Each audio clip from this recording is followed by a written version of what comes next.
నేను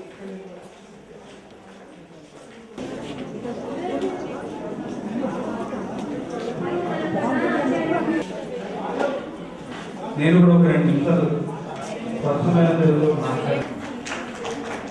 పండగ మన ఈ రకంగా అందరి మొహాల్లో కూడా అది కనిపిస్తుంది. ఉగాది ఎందుకు జరుపుకుంటామనేది కూడా నాకు ఇదే మొట్టమొదటి సంవత్సరం తెలిసింది. మన కళాశాలలో ఉగాది జరుపుకోవాలని, ఆ ఉగాది యొక్క కథ తెలుసుకోవడానికి దాని గురించి కూడా మళ్ళీ ఇంటర్నెట్లో గూగుల్ సెర్చ్ చేయగా ఉగాది కథ తెలిసింది. ఆ రకంగా ఉగాది ఎందుకు జరుపుకుంటాము అది చూపించడానికి కానీ ఒక వీడియో కూడా ఉంది. నేను అందుకని దాని గురించి ఎక్కువ మాట్లాడడం లేదు. ఉగాది సందర్భంగా మన వాళ్ళు నిర్వహించిన చాలా కాంపిటీషన్స్, కార్యక్రమాలు చాలా చక్కగా, పోటీలు చాలా చక్కగా నిర్వహించారు. కొత్త కొత్త రకమైన పోటీలన్నీ ఈరోజు నిర్వహించడం జరిగింది. అంతమంది విద్యార్థులు అందులో పాల్గొంటారని కూడా మేము అనుకోలేదు. విద్యార్థులలో ఇంత ఉత్సాహం ఉందని మరొకసారి ఈ ఉగాది పండుగ జరుపుకోవడం ద్వారా మనకి అర్థమైంది. ఈ ఉగాది పండుగ జరుపుతున్న మన ఫెస్టివిటీస్ కమిటీకి చైర్మన్ చైతన్య, ఉత్సవ కమిటీ అందరికీ కూడా మనస్ఫూర్తిగా కృతజ్ఞతలు తెలుపుకుంటూ, తెలుగులో మాట్లాడడం చాలా కష్టం. ఏదో ఒకటి మాట్లాడడం ఏమంటే మాట్లాడేసి, కానీ స్వచ్ఛంగా ప్రతి పదం తెలుగులో మాట్లాడాలంటే చాలా చాలా కష్టం. ప్రతి పండుగ జరుపుకునేటప్పుడు దాని యొక్క సిగ్నిఫికెన్స్ అనేది మనకి కొన్ని పండుగలకు తెలుసు, కొన్ని పండుగలు మనకు తెలియదు. మనకి తెలియడం అంటూ జరిగితే అది మన పెద్దవారి ద్వారా మనకు తెలుస్తుంది. ఈ రోజుల్లో ఈ టెక్నాలజికల్ యుగంలో ఒకరితో ఒకరికి కనెక్షన్స్ చాలా తక్కువైపోయాయి. ఎంతసేపు మొబైల్ ఫోన్ల ద్వారా, లేకపోతే ఇంటర్నెట్ ద్వారా, కంప్యూటర్ ద్వారా, వాటి ద్వారానే we are able to connect. But person to person, ఒక వ్యక్తితో ఇంకొక వ్యక్తి మాట్లాడడం, చాలా విషయాలు షేర్ చేసుకోవడం అనేది జరగడం లేదు.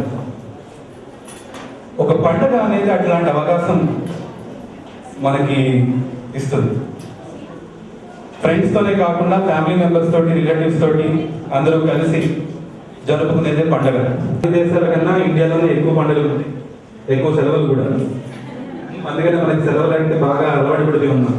ఎప్పుడెప్పుడు సెలవులు వస్తాయని వెయిట్ చేస్తాం. అన్ని పండుగలు జరుపుకునే ముందర కొన్ని జాగ్రత్తలు కూడా మనం తీసుకుంటూ ఉంటాం. హోలీ జరుపుకునేటప్పుడు మంచి రంగులు వాడాలని, దీపావళి జరుపుకునేటప్పుడు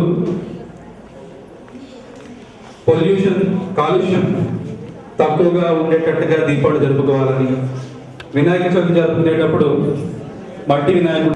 ఈరోజే అందరూ ఉగాది పచ్చడి తిన్నారు, రేపు కూడా తింటారు. అందులో కొంచెం జాగ్రత్త వహిస్తూ ఎట్లాంటి ప్రాబ్లమ్స్ రాకుండా ఆరోగ్యపరంగా జాగ్రత్తలు తీసుకోవాలని కోరుతున్నాను. ఈ అవకాశాన్ని ఉగాది నామ శుభాకాంక్షలు.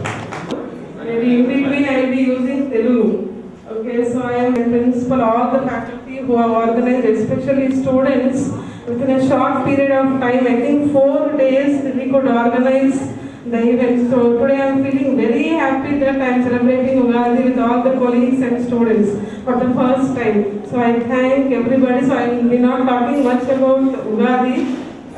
Hope. So we have a tradition that Telugulo manaki Ugadi పండుగ రోజు అన్ని అంటే హ్యాపీగా ఉంటే త్రూఅవుట్ ద ఇయర్ అలాగే ఉంటుంది అంటారు. So one day I feel that we have started the day with happiness. Hope this will continue throughout the year. Thank you.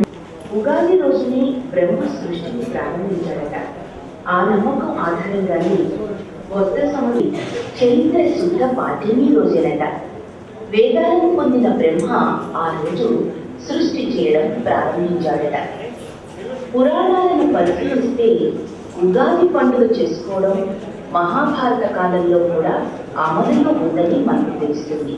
అంటే అది ప్రస్తావన తక్కువగా ఉన్నప్పటికీ చైత్ర శుద్ధ పాఠ్యానికి మాత్రం చాలా చైత్రమాసం తొలి రోజును పవిత్రమైన రోజుగా ఆనాటి ప్రజలు భావిస్తారు.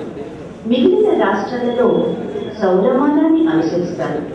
పంజాబ్లో వైశాఖి అని, మహారాష్ట్రలో గురు పడవ అని, అస్సాంలో బిహు అని, కేరళలో కొల్లవర్షం అని పిలుస్తారు.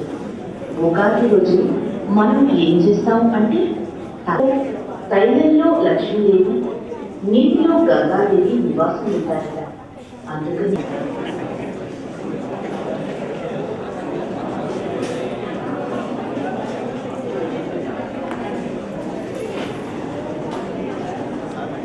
చేసిన న్యాయ నిర్ణేతలు లక్ష్మీనారాయణ గారు, శ్రీ రామశాస్త్రి గారు, శ్రీ శర్మ గారికి మా స్వాగతం.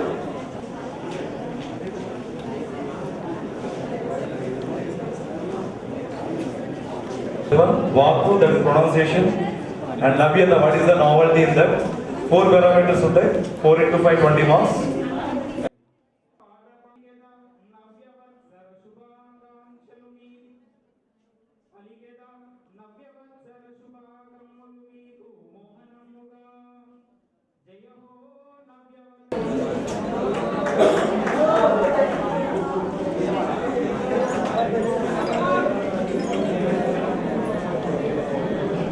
రాజు పూజలందు రాజ్యమందు